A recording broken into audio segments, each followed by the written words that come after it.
नमस्कार, एक बार फिर से आप सभी का स्वागत है। इस वीडियो में मैं आपको बताऊंगी कि बिना तलाक के भी शादी को कैसे ख़त्म किया जा सकता है। इस वीडियो में मैं बात करूंगी वॉइड मैरिज और वॉइडेबल मैरिज के बारे में। वॉइड मैरिज जो है वो हिंदू मैरिज एक्ट 1955 के सेक्शन 5 में इसका वर्णन किया गया है और वॉइडेबल मैरिज जो है इसका विवरण जो है वो हिंदू मैरिज एक्ट 1955 के सेक्शन 12 में किया गया है। इस वीडियो में मैं सेक्शन 12 के बारे में विस्तार से चर्चा करूंगी। सेक्शन 5 के बारे में मैं एक अलग से वीडियो बनाऊंगी, क्योंकि दोनों सेक्शन के बारे में एक ही वीडियो में डिटेल में बता पाने से वीडियो बहुत लेंदी हो जाएगी। तो सबसे पहले जानते हैं सेक्शन 5 और सेक्शन 12 दोनों हैं क्या। सेक्शन 5 है कि आपका विवाह शून्य करार कर दिया जाता है और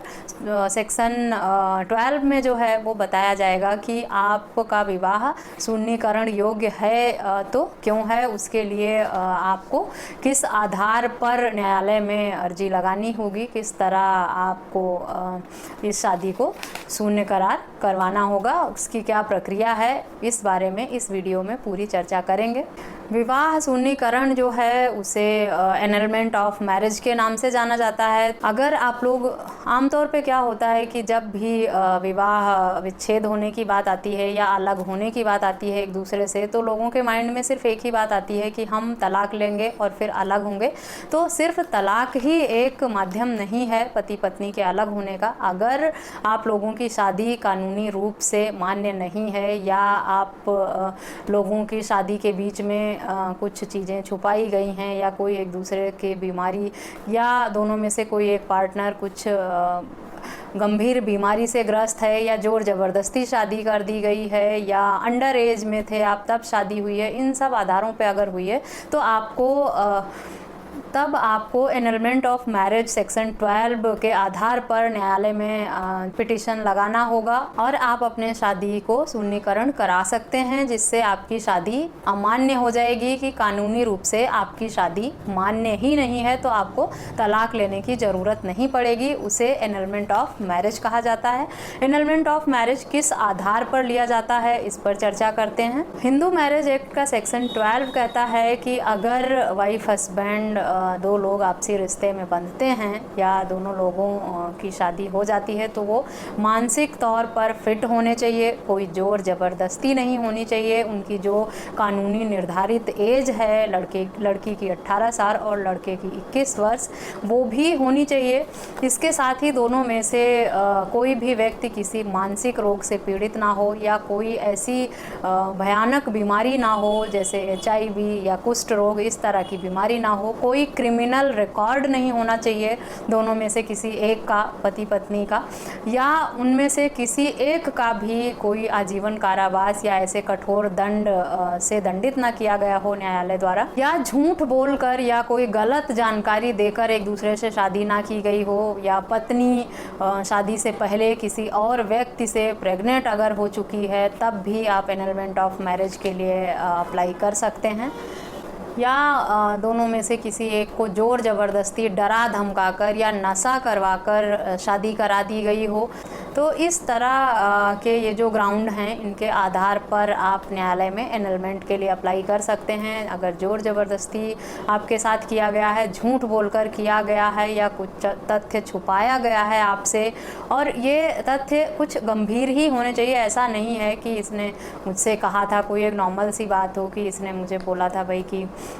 मुझे खाना बनाना आता है और इससे बाद में पता चला कि इसको खाना बनाना आता ही नहीं है, या इसने कहा था मैं जॉब करती हूँ मेरी इतनी सैलरी है, बाद में पता चला ऐसा। ये सब बहुत छोटे मोटे आधार हैं। हाँ, ऐसा हो सकता है कि लड़की का किसी से अफेयर रहा हो, वो प्रेग्नेंट हो चुकी हो और ये बात छुपाई गई हो, या उसने पहले से शादी कर रखी हो, दोनों में से किसी एक पक्ष का पहले से शादी रहा हो और डाइवोर्स हो गया हो, या शादी हुई हो उन्होंने बताया ना हो अपने दूसरे पार्टनर को, ये बात छुपाई गई हो। तो ये बड़े बड़े मैटर जो हैं, इस तरह का कोई तथ्य अगर बाद में निकल के आता है तो उसे आप आधार बनाकर एनलमेंट के लिए अप्लाई कर सकते हैं न्यायालय में। छोटी छोटी बातों को, कई बार होता है कि लोग ये सुनते हैं कि भाई झूठ बोलकर या बहला फुसलाकर, डरा धमकाकर, ज़ोर ज़बरदस्ती या नशे की हालत में, जो भी मैंने माध्यम बताया है इस वीडियो में, इन सब का क्राइटेरिया क्या है कि लोग छोटी छोटी बातों को भी इन्वॉल्व कर लेते हैं कि भाई इसने ऐसा झूठ बोला, ऐसा छोटी मोटी बातें, तो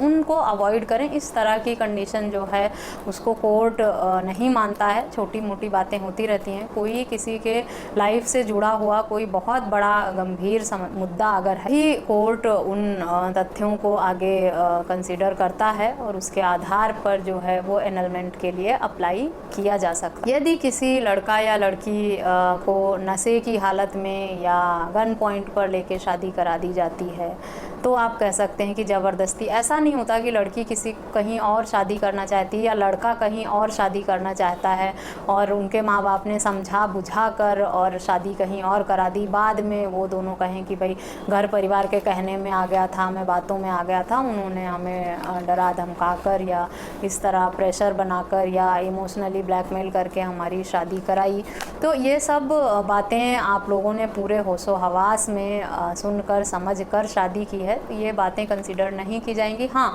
अगर नशे की हालत में या गन पॉइंट पर लेके आपकी शादी करा दी गई है तब वो जोर ज़बरदस्ती माना जाएगा कि किसी को गन पॉइंट पे उठाया गया, वो लड़का हो या लड़की, और उसके साथ जबरन शादी करा दी गई, तो वो शादी मजबूरी में की हुई मानी जाती है, डरा धमका कर की गई मानी जाती है। या किसी को नशे की हालत में कुछ खिला पिला देना और वो ऐसे गंभीर नशे में हो गया कि वो होश ही नहीं है, बेहोशी की हालत में आपने उससे शादी कर ली, तो भी वो शादी मान्य नहीं होगी, अमान्य ही कर दी जाएगी। तो इस तरह के जो गंभीर समस्याएं हैं उनको कंसीडर करके ही न्यायालय में जाएं। छोटी छोटी बातों को मुद्दा बनाकर आप न्यायालय का और अपना समय खराब ना करें। और अगर आप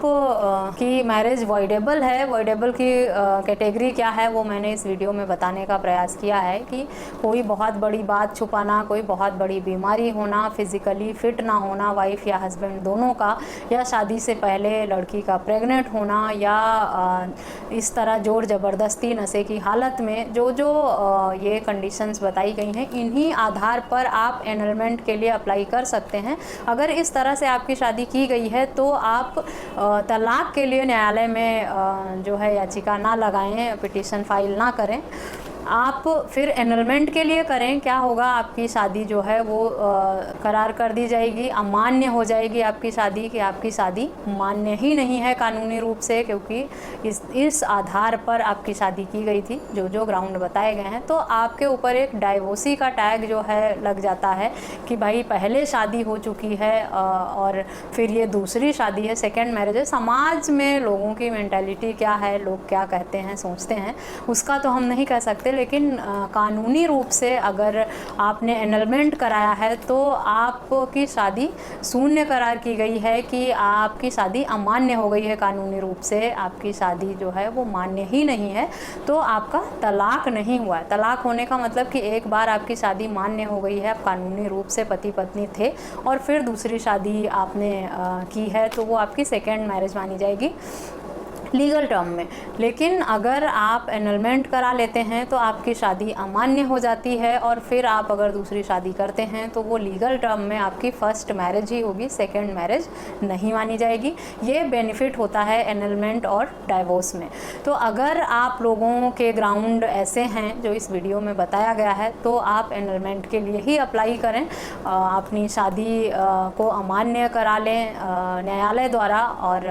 न्यायालय में आप फैमिली, उसके लिए प्रोसीजर क्या है कि जैसा आपकी जिस तरह से आप डाइवोर्स के लिए न्यायालय में पिटीशन फाइल करते हैं, दोनों लोग म्यूचुअली या किसी एक पक्ष द्वारा, फैमिली कोर्ट में ही एनलमेंट के लिए भी फाइल की जाती है, दोनों में से किसी एक पक्ष द्वारा किया जा सकता है, लड़का भी कर सकता है, लड़की भी कर सकती है। किन आधार पर किया जाता है उसकी चर्चा मैंने इस वीडियो में ऑलरेडी कर दी है, उसको अच्छे से समझ लें। फिर भी अगर आपको कुछ और पूछना है तो मुझे कमेंट या व्हाट्सएप व्हाट्सएप करके या ईमेल करके पूछ सकते हैं। संपर्क के सारे माध्यम मैं वीडियो के डिस्क्रिप्शन में और इस वीडियो में भी यदि कोई सवाल है तो आप मुझसे संपर्क कर सकते हैं। तो इस वीडियो में मैंने बताया है कि अगर आपकी शादी कानूनी रूप से मान्य नहीं है तो आप तलाक ना लें, आप एनलमेंट के लिए न्यायालय में पिटीशन लगाएं। एनलमेंट के बेनिफिट क्या हैं, क्यों करना चाहिए, इस सब की जानकारी इस वीडियो में मैंने डिटेल में दी है। तो इस वीडियो में बस इतना ही, मिलते हैं नेक्स्ट वीडियो में। तब तक के लिए थैंक यू एंड